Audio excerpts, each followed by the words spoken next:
Om Ganati Miranda Shanganangana Sarakya Chaksuran Miritam Yanatashmai Sri Gurave Namaha Sri Chaitanya Manobishtam Shtapitam Yadabhutare Swayam Rupa Rangana Sarakya Chaksuran Miritam Yanatashmai Vandeham Sri Guru Sita Parakamaram Sri Gurun Vaishnavam Sri Rupam Sagadatam Sahagana Raganatam Vitam Stam Sadevam Sadvaitam Savadutam Parijana Saitam Krishna Chaitanya Devam Sri Radha Krishna Padan Sahagana Lalita Shivishikhan Vitam Shtam Guru Brahma Guru Vishnu Guru Dev Maheshwara Guru Shaksha Parabrahma Tajmai Shri Gurave Namaha Durgame Patimi Andashash Karapate Shakubhya Yasana Shantu Shantu Badambaram Vandeham Sri Guru Siyata Parakamaram Sri Gurun Vaishnavam Sri Rupam Jagaradam Sahagana Raganatam Vitam Stam Sadevam Sadvaitam Savadutam Parijana Saitam Krishna Chaitanya Devam Sri Radha Krishna Paran Sahagana Larita Shibishakan Vitam Stam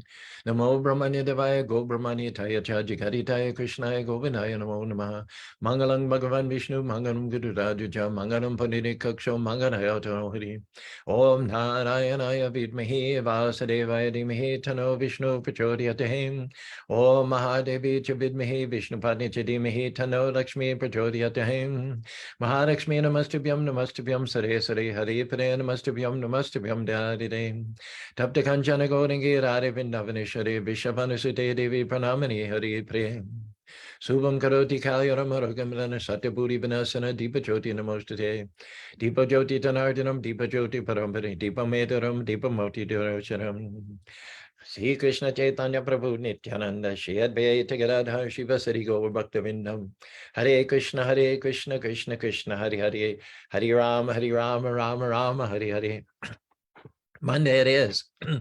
Sorry we missed last Wednesday. As you know, we were Tuesday night. We were at the governor's mansion for what I calculated was the 17th, well, 14th, but over 17 years, not counting the hiatus of COVID.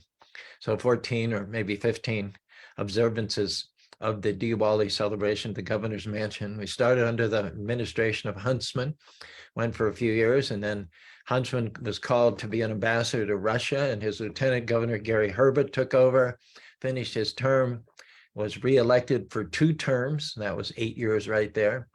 Now, the first time we were hosted by Spencer Cox, the current governor, who incidentally was Gary Herbert's lieutenant governor. I found myself standing at the top of the stairs as the guests filtered up from the lobby. And I haven't shooken, whatever the word is, hands since COVID, basically, because with COVID and social distancing, just kind of impressed upon me how unclean it is to shake somebody else's hand. You have no idea where that hand's been. Westerners, eat meat. They don't have the most clean of habits. And so I've really gotten out of the habit of shaking hands. So I'm standing at the top of the stairs and people are coming up and offering their hands to me. And I'm just kind of giving them a fist bump and touching them. In some cases, I'm hugging them. So one fellow, he comes up and he goes to shake my hand. I give him a fist bump. I give him a big hug. And then I realized I just hugged the governor. And I think some governors would probably have been offended by my presumption. This Hare Krishna priest has stationed himself up as an unofficial greeter at the top of the 3rd floor of his own house, his own mansion, his own residence, which he bled blood to get there. And I'm standing up there like the king of the castle, and I presume to give him a hug. But, to his credit, he seemed delighted. He knows me. We sat at a table together one previous year, and so he knows me. But he seemed, rather than being offended or put off, he seemed actually delighted. He seemed to, from the look on his face, he thought, well, for someone to come up and hug the governor was refreshing to him. So he goes up. He's already very high on my estimation, but he went up a couple of more notches by the way I saw him reacting to my unthought of, spontaneous, impromptu hug of the governor. But I can sit here Monday morning and ask you, how many of you have hugged a governor? Um, aside from his wife and kids, I mean, who has hugged a governor other than Charufi? Claim to fame. And again, to his credit, he was very, very gracious about the whole thing. Probably somewhat taken aback initially, but his recovery was quick, and he wasn't in the least bit put off by it as far as I could see. I'm just going to make an adjustment here with the display and brightness feature on our computer because it's clicking off every couple of minutes. All right, that should do it. All right, now get back here. And by the way, it was quite a large gathering. I was told that less people had been invited, but that did not particularly seem to be the case. Every table was full. Lavanya, who runs Saffron Valley chain of restaurants, catered it. Beautiful vegetarian meal. We just had the fruit plate along with Satish, the Ganesh temple priest. He did the Lakshmi Puja, and I gave the introductory remarks. I've given introductory remarks, again, for every single one of the 14 or 15 years we've observed it.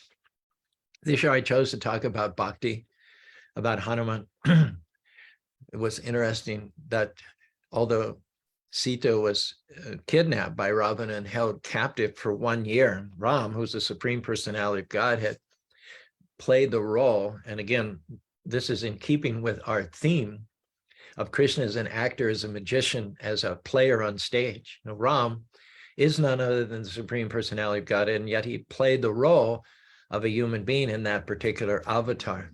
And as such, he pretended that he did not know where Sita had been taken to. He's in the heart of every living being. Vedaham samadhitani vartamani vabhishanti mana mam tu vedana kashana. Krishna says, I know everybody. I'm in everyone's heart. I know past, present, and future. I know your history. I know the history of every living being. And yet he played the role of a human being. He played the role of one who did not know to where his wife had been taken. And it was only after Hanuman, his great devotee, quote unquote, discovered the whereabouts of Sita that a rescue attempt was organized.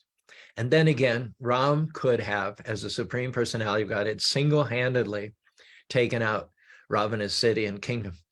After all, in his incarnation as Krishna, he defeated Jarasandha 17 times with just a handful of yadus. Jarasandha, each occasion, mustered an army of 1 million soldiers to come against Krishna. And Krishna more or less single-handedly defeated them all. So Rama could have, on his own, or at least with his brother Lakshman, crossed over to Lanka without going to all the trouble of building a bridge and having a 10-day siege of the city.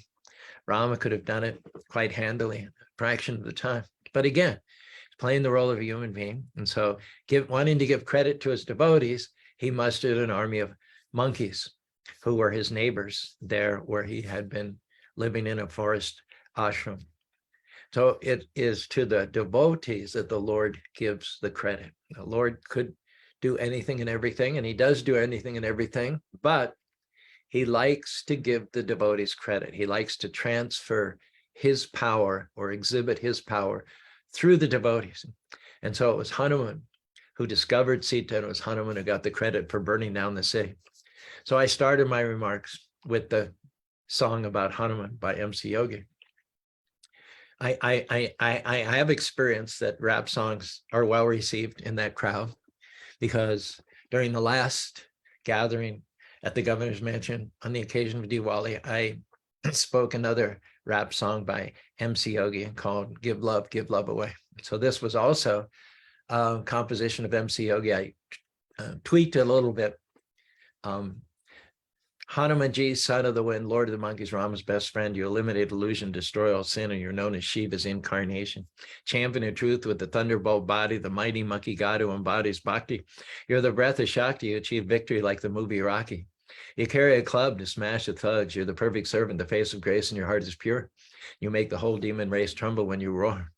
In the service of the Lord, you're the demon destroyer, also known as the mighty monkey warrior. Your compassion in action, devotion in motion, with the strength to leap the length of the ocean. Hanumanji, you have the power, make yourself small as a cat, tall as a tower. You devour lust, ignorance, envy, and greed. You succeed and never cower in the hour of need. You left Lanka to reassure Sita, don't worry about a thing, because Rama's going to free you. You burn down Lanka when your tail is on fire. And serve Lord Rama is your only desire. When Ram's little brother was about to die, without a second thought, you began to fly, searching for a cure high in the Himalayas. And when you weren't sure which herb to take him, homie, you brought the whole mountain back with one hand. That's why Hanuman, you're Rama's best friend. You embody bhakti, the yoga of love. That's why Rama gave you a great big old hug.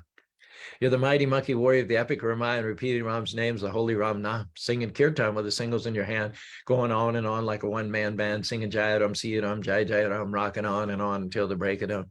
Singing Jai Ram, Siya Ram, Jai Jai Ram, rocking on and on until the break of dawn.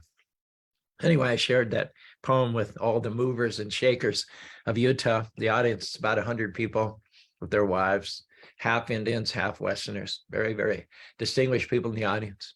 I asked my Bobby later on how it was, and she said it was good, but by way of acting out all the various roles, like lifting a mountain with one hand and burning down Lanka and your tail was on fire, sometimes I got myself a little far away from the microphone. And by Bobby, at least, was a little hard of hearing, so she wasn't able to follow everything. But I asked Dinesh, who was sitting at the table right in front, and he said he had heard adequately, and so at least the principals heard loud and clear. Well, that brings us up to today, and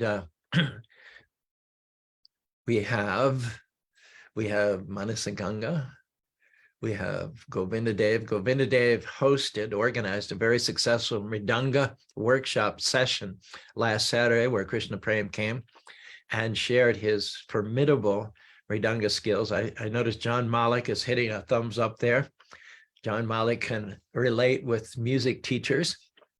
And there were quite a few people. It looked like there were about 8 participants in the workshop. And while some of them know how to play the Mridanga quite competently already, like Shivan and Ishan, Krishna Prema noted by listening to the others play the Mridanga that they don't have the beats to really, really get the kirtan into top gear. And so that was the main stated purpose of the workshop, is to give those extra beats to take the kirtan to the next level. And so I'm excited to go on Saturday next and give the talk. And by the way, tonight is Tulsi Vivaha. There'll be a celebration in the temple, I think beginning around, I don't know what the time is, but check the WhatsApp group. It gives the time of the Tulsi Vivaha. The marriage of Tulsi will be observed this evening in the temple. Natasha, Hare Krishna, always good to have you on board in the morning. Tasha and Larry, they're a handful of kids that they're mentoring and setting a better example than in the situation they were previously. Rakesh, good morning. I noticed that you and your daughters were there for the Mridanga workshop, so we'll expect great things, even greater things of your family. And John Malik. Brent, we sat down. Brent sat across from Abai yesterday. Abai just spent 6 years in Mayapur working on the Temple of the Vedic Planetarium. And so a lot of the dinner talk was about cosmology. So Brent was enlivened by that. Cosmology is not my forte. All of it goes over my head. And by Bobby, good morning, my better half. So we're going where we have never gone before, no less than 22 visitations on this subject of Krishna as a magician, as an actor, as a player on stage. I believe, I'm not sure, but I believe the most sessions that we repeated on any one topic was it 15 on fear, on how, as a result of bhakti or devotional service, you can become free from fear. But we're 22 times revisiting this verse, which has to do with Krishna as a magician, as an actor. Maya javalina karma agyadadokshada avayam. Nadakshashe mudhadrisha nacho darodadam. This is the prayers by Queen Kunti. Krishna's going back to Dwarka. So she's giving him some farewell prayers. This is one of them. The translation is being beyond the range of limited sense perception. Krishna, you are the eternally irreproachable factor covered by the curtain of deluding energy. You are invisible to the foolish observer, exactly as an actor dressed on a stage is not recognized. We left off, as you recall, last Tuesday. Narada has visited all 16,100 palaces of Krishna in Dwarka and seen Krishna playing different roles with different queens, different sons, different grandsons in each and every one of the 1,100,000 palaces. And if people scoff and say, "Oh, that's unlikely," or "How are we supposed to believe that?" That's nothing for Krishna.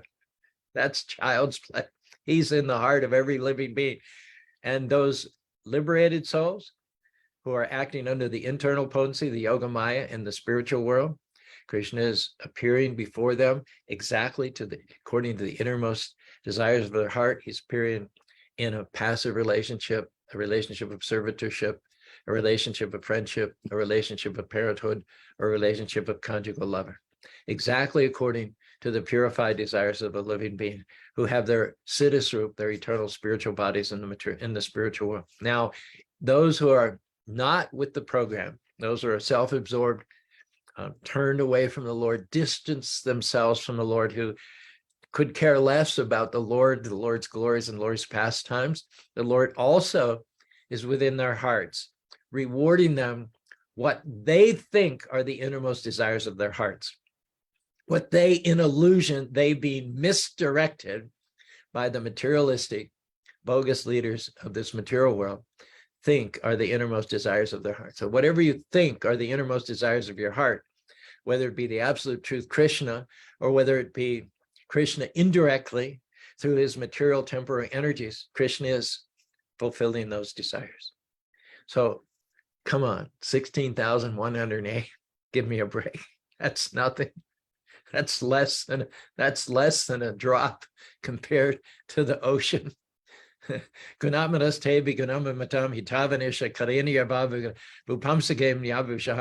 I said last week, there may come a time, not likely, but it's just a hypothetical to help us understand. There may come a time, when the scientists have been able to count all the stars in the sky. They know all the snowflakes during this winter storm. They can give a number for all the grains of sand on the beach, all the atoms, molecules in the universe, but they'll never, ever, ever, ever come to the end, to the limit of the Lord's qualities. He has unlimited qualities, and he reciprocates with each and every devotee according to the innermost desire of that devotee's heart, or in the case of the conditioned souls, not the innermost desires, but what they think is the innermost desire of their heart. So whether it's directly under the internal energy of the Lord or indirectly under the influence of the material external energy, Krishna is basically everybody's object of meditation. Krishna is basically, directly or indirectly, the destination of every living being in this material world. Even mystics like Lord Brahma, who creates the universe, and Lord Shiva, who does his dance of destruction at the time of cosmic annihilation, they also take Krishna as their supreme worshipable object. So Narada Muni gave prayers to Krishna at the end of his tour, Krishna's 16,000 Dwarka palaces. And he said, by your mercy, by the eyes that you have given me, by the transcendental chakshu, the eyes that you have given me, I have seen the actions of your internal potency, inasmuch as simultaneously you are performing different, diverse activities with each and every one of your 16,000 queens, your sons and grandsons, and so on and so forth. And Krishna answers this prayer by Narada Muni of saying that you could only see me by the eyes that I give you. With material eyes, my pastimes of the internal energy are not visible to any materialistically oriented person. But by my mercy, by the vision that I have given you, Narada, because you are my pure devotee, I have revealed all of my internal pastimes. But For those who are not my devotees, who are envious of me, who are indifferent from me, who haven't got the taste for hearing about me, I do the opposite. I conceal the activities of my internal potency. And the reason that I reserve the right of not being exposed to the non-devotees is because I pull down. The mechanism that I use is this mystic potency, this shroud, this veil, this drape, this curtain. And it is a curtain which cannot be penetrated by the weak, mundane, materialistic eyes of the ordinary person. Yoga, naham prakasha sarvasha. For most souls, with a very few exceptions in this material world, I am invisible and my devotees are invisible. Naham prakasha yoga maya samanvrita, because of this curtain of my mystic potency. And because of this curtain, mudo yam navijanati, the less intelligent people who are focused only on temporary matter, mudo yam dana naham prakasha. Naham prakasha maya mudo yam yana naham bebam varantapi. I remain invisible to those. My eternal, unborn, unconquerable, divine, loving nature is a mystery to those who are not devotees. When Krishna was on the planet 5,300 years ago, to some, he was a supreme, worshipable Lord. To Arjuna, to Draupadi, to the Pandavas, to a handful, Krishna was their friend, their lover, their child. But to most people, he was undecipherable. He was incomprehensible. They didn't know who this Krishna was. He was born in a prison house of a Kshatriya family. Then he was taken. He spent his whole youth with the cows in a rural village of Vrindavan, living amongst mercantile people, Vaishyas. Then he defeats a few kings like Jarasandha and others. Kalyavana builds a city in Dwarka, and he resumes the activities of a Kshatriya. He's darkish in complexion, whereas there's a bias, an age-old bias towards white complexions being superior. So Krishna is not at all understood by the average materially calculating people. Prahlad Maharaj cautions his father not to judge, not to base his actions and his assessments of people based on the external material body, not to calculate, not to relate and interact with people based on how you estimate you can manipulate them. People like Hiranyakashipu call some people friends, some enemies, and some neutral parties, based on what those people can do to promote their own selfish sense gratification. So Prahlad Maharaj cautions his father against discriminating and categorizing people in that way. A few people, they were able to see with a non-judgmental, non-departmental way, they were able to see Krishna for who he was, the Supreme Personality of Godhead. But for the vast majority of people, Krishna appeared differently according to the states of their heart. A good example is described in the Krishna book when he enters into the arena, the wrestling arena of Kamsa. Kamsa has arranged for these big, strong Chanura and Mystika wrestlers to be there. And in those days, wrestling was the outcome of the wrestling match was determined by who killed the other opponent. It was very life and death. Two wrestlers would come. They both had their reputation to uphold. They both obviously had fame, wealth, opulence because of having defeated all of their opponents. And so only one would walk away. And wrestling, it wasn't just grappling. It wasn't grappling. It included kicking. It included punching. Everything you see in mixed martial arts was under the category of wrestling in the culture in which Krishna appeared. So when Krishna entered the arena, there were thousands and thousands of people. in the stands, just like cotton bowl, sugar bowl, rose bowl, orange bowl. And when Krishna and Balaram entered the arena, they appeared differently to different people. All the various visions that people had are described in the Krishna book. Some saw him as a beautiful, tender boy who was going to get smeared, crushed, annihilated by these big, strong, vicious, cruel wrestlers. Some just noted his beauty. They had never seen a form that emanated as much beauty before in their lives. Now, the wrestlers, they got a little bit more mercy. When they saw Krishna, they did not see a tender youth. They were given the blessing of not underestimating Krishna. Some or other, as soon as they saw Krishna and Balaram entered into the arena, they saw their own deaths. They saw Krishna and Balaram as like two personified thunderbolts.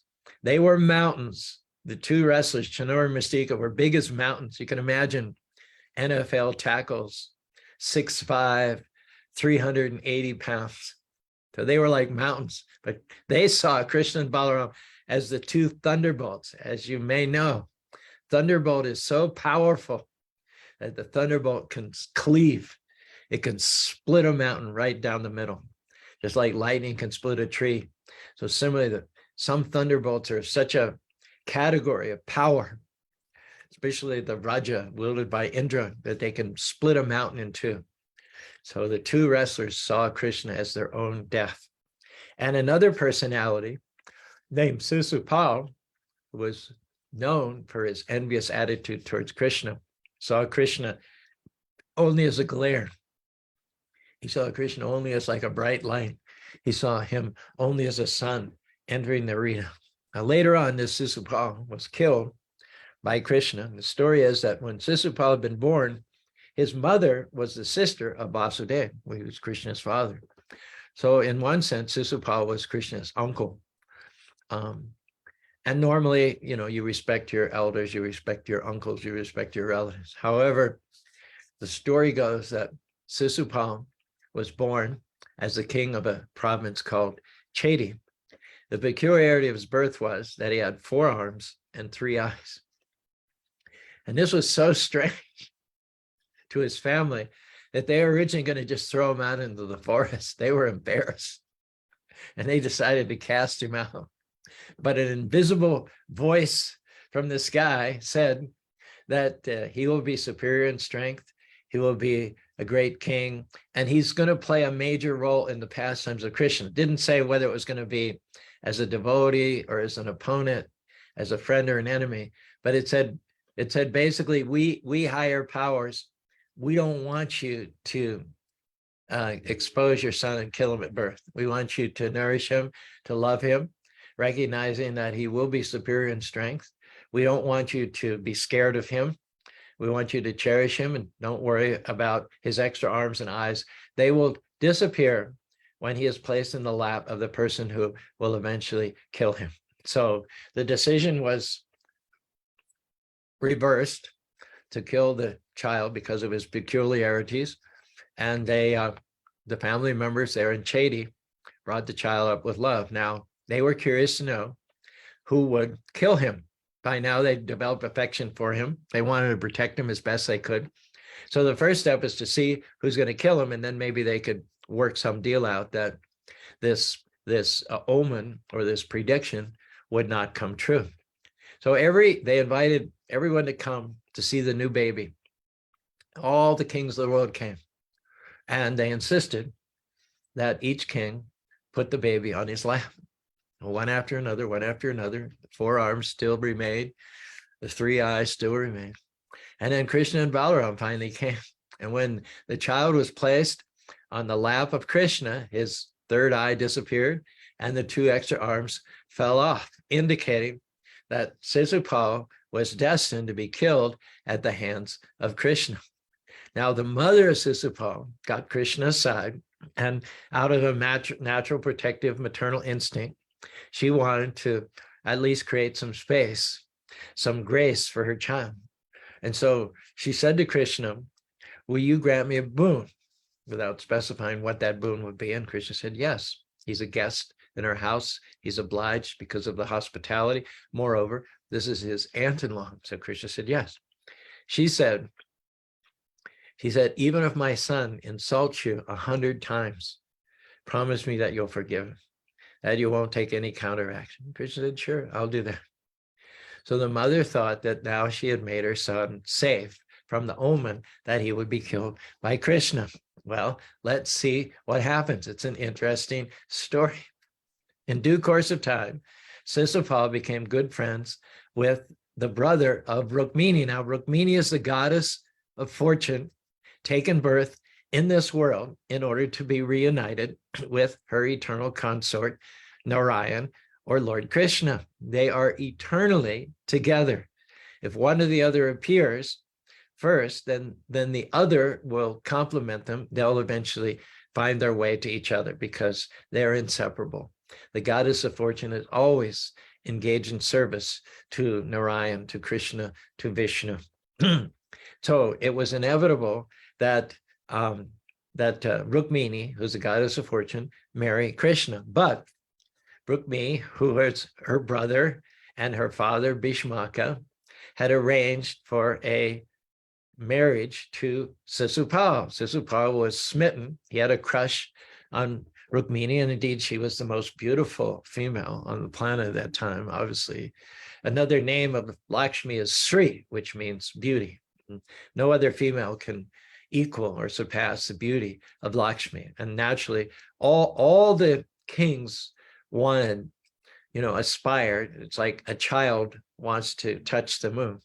So all the kings of the world, they wanted Rukmini as their wife. But Sisupal had an in. He had a special connection with the family, in as much as he was a good friend with Rukmini's brother, Rukmi. And so Rukmi promised his sister in marriage to Sisupal. And indeed, the vows were taken, the marriage dais was arranged, the priest was called. Rukmini, in the meantime, had sent a Brahmin with a letter to Krishna, asking Krishna to prevent this marriage. It would have been an abomination. It's not possible for any ordinary person or prince to marry the goddess of fortune. So Krishna got the note, and just as Rukmini was walking towards the marriage hall, the Kalyana Mandap, Krishna arrived in a chariot, and he picked Rukmini up in her chariot and started driving away. Now, why didn't the soldiers and warriors there, of which there were many, many thousands, move more quickly to prevent Krishna from kidnapping Rukmini? And the answer is that when Rukmini came out of the palace of Durga that she worshiped, which girls worship prior to their wedding, and she was walking and visible to the public, which included all of the warriors, each and every one of which had a crush on her. When they saw the beauty of Rukmini, they passed out. These big, strong, tough warriors. They fell off their horses. They fainted on their chariots. They catapulted off of the heads of their elephants. And they were, all of them, at least for the moment, being overwhelmed by the beauty of Rukmini. They were all out of it, out of commission, out of action, lying in various postures on the ground. So Krishna very casually, without any immediate opposition, offered Rukmini his arm. She took his arm, and she gracefully got up in the chariot, and they started driving gracefully away. Of course, within a few seconds, the warriors regained their composure, and then they what in the world is going on? They said, right from under our noses, they will never be able to live this down. When the stories are told of this incident, will look ridiculous. So we have to act now to exhibit our martial prowess, to get our friend Sisupal's bride back from Krishna. And so they remounted their chariots and their horses and they gave pursuit. And it was a great running battle. All these soldiers were getting the worst of it. Krishna's driving the chariot. He's talking to Rukmini. He's doing a rear guard action, fighting with his pursuers. He has some members of the Yadu dynasty also who followed behind him that provided delaying tactics. And the great warriors of the day, kings from all over the world, were getting the worst of this running battle. And meantime, Sisupal had not even pursued Krishna. He was so dispirited. He was so depressed.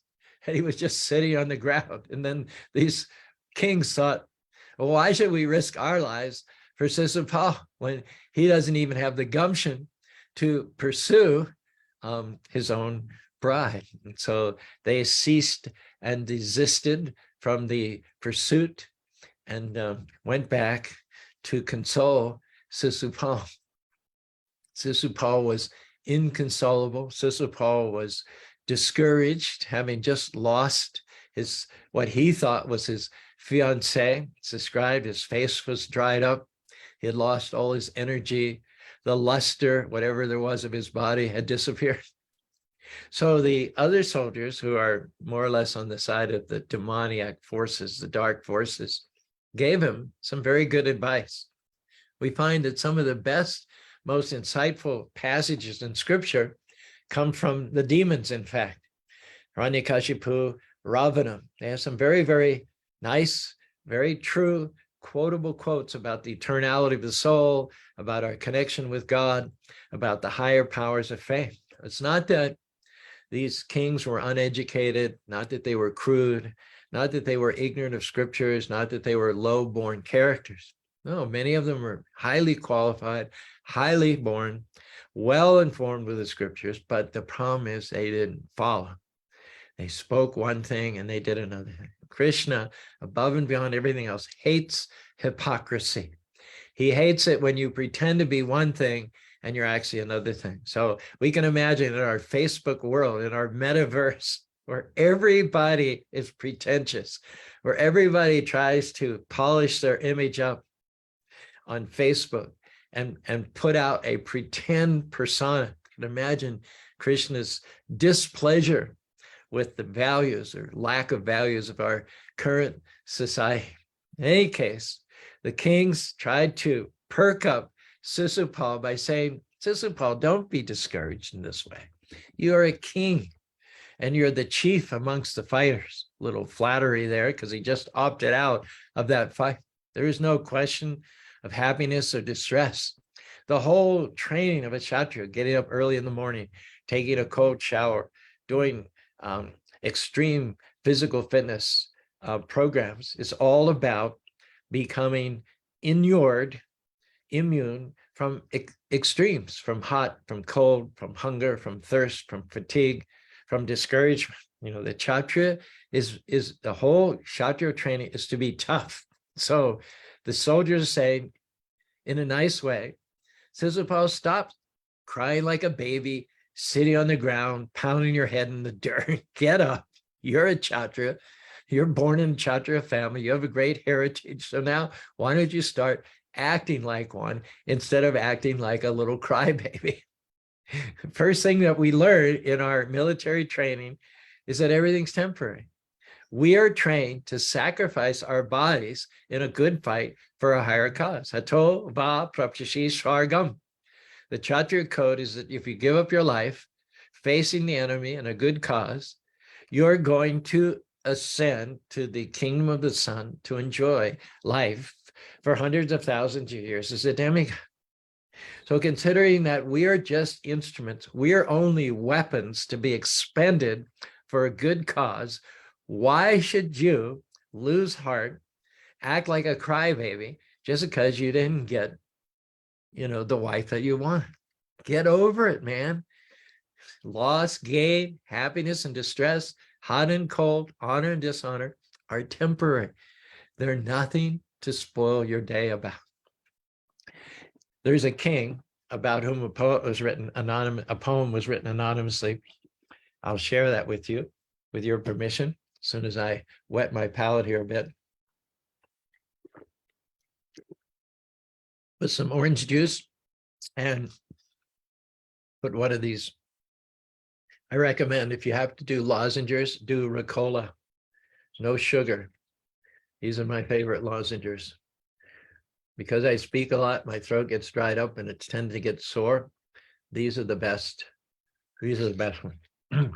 Once in India reigned a king who upon his signet ring engraved a maxim true and wise, which if held before the eyes, gave him counsel at a glance, fit for any change and chance, solemn words, and these were they, even this will pass away.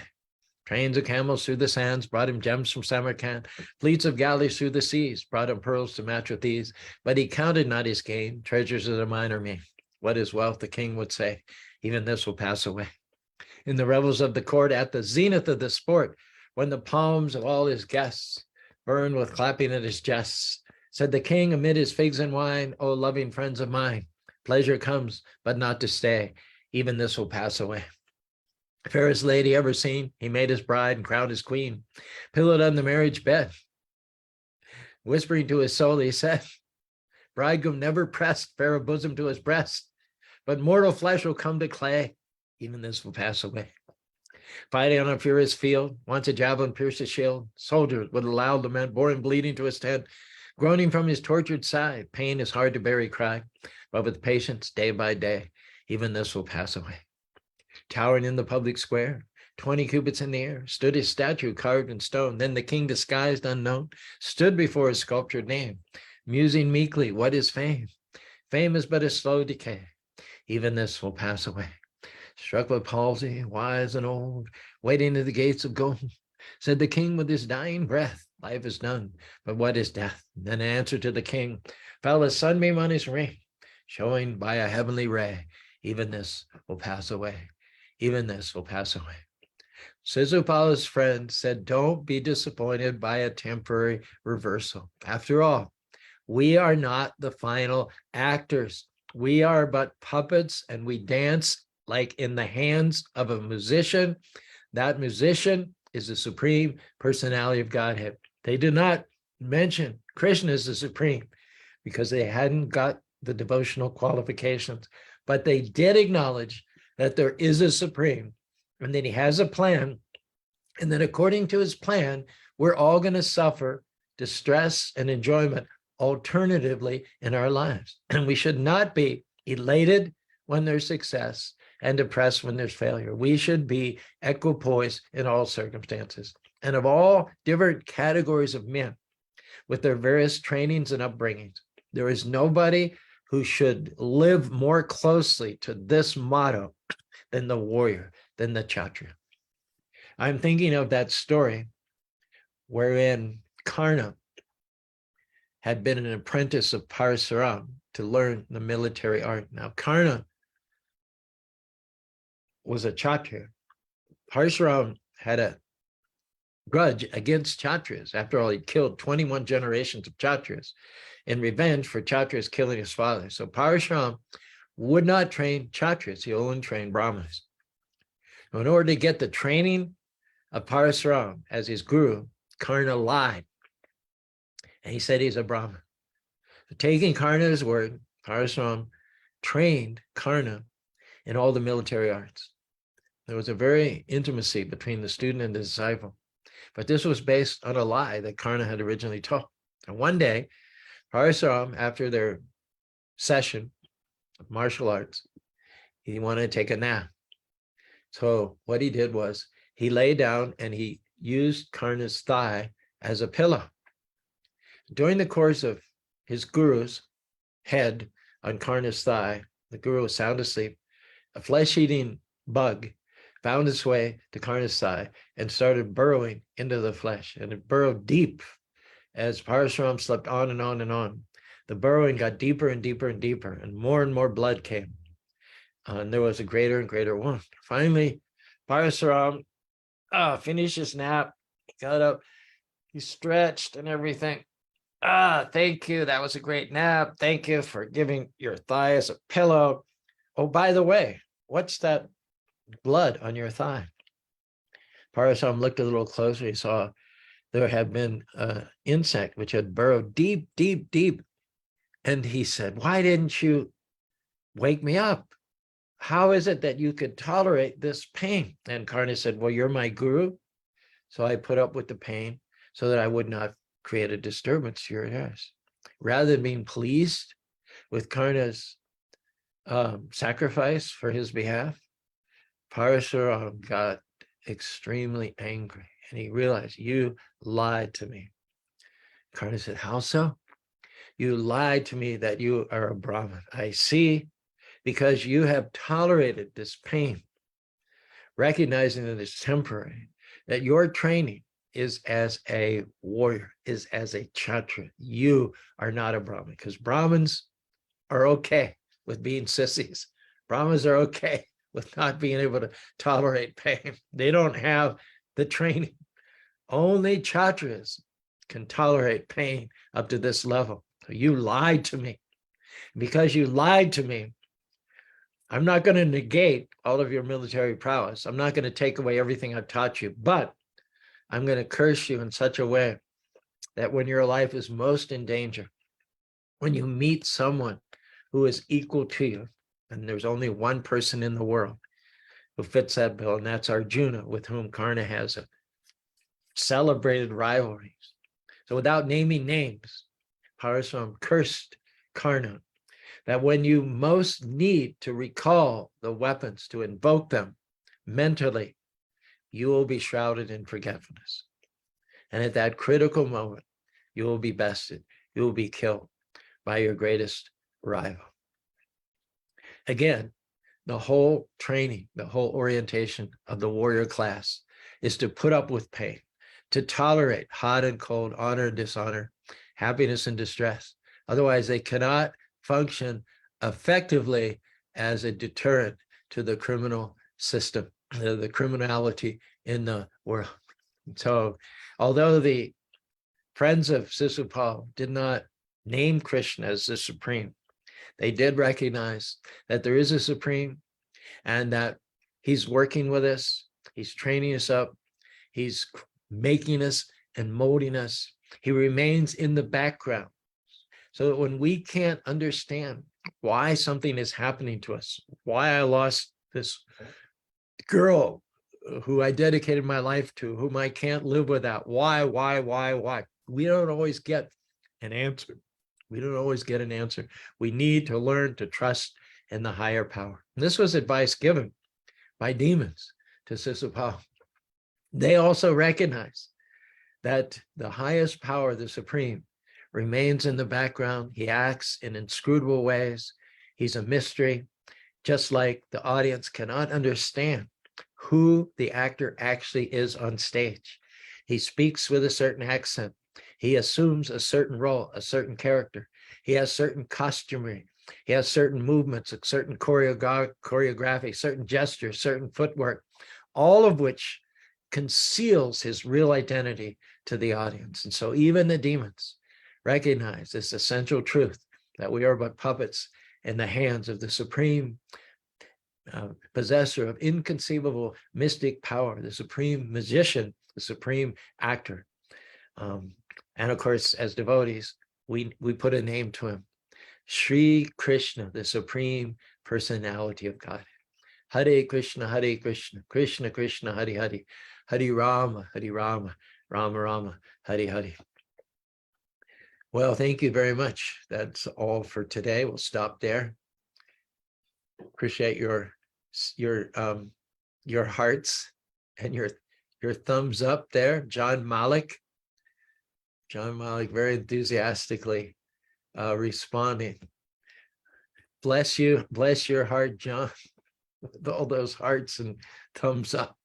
Bhakti Gary, glories to Prabhupada. I don't think Bhakti Gary's ever missed any of our sessions in the last several years. Rakesh, I bless you that your drum playing may take off, go to the next level. Natasha, Govinda Dev, Manasa Ganga, Brent, pretty much our same crew that was with us originally. And then Rob, are you still with us there on Zoom? Wait a minute, let me turn on the sound here. I turned the sound. No, the sound is on. Yeah, we should be able to hear you, Rob, if you're there. Okay, perhaps not. Perhaps he had to go to work. Anyway, Rob has been sending some nice takeaways So I'm sure he knows what to do, having done it so many times in the past. Thank you very much. This has been session number 22. And will there be or not? I can't tell you at this point in time. I suspect we may revisit this tomorrow, but I cannot tell you definitively and conclusively.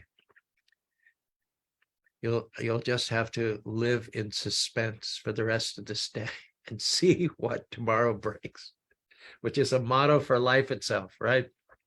Hare Krishna, Hare Krishna, Krishna Krishna, Hare Hare, Hare Rama, Rama Rama, Hare Hare.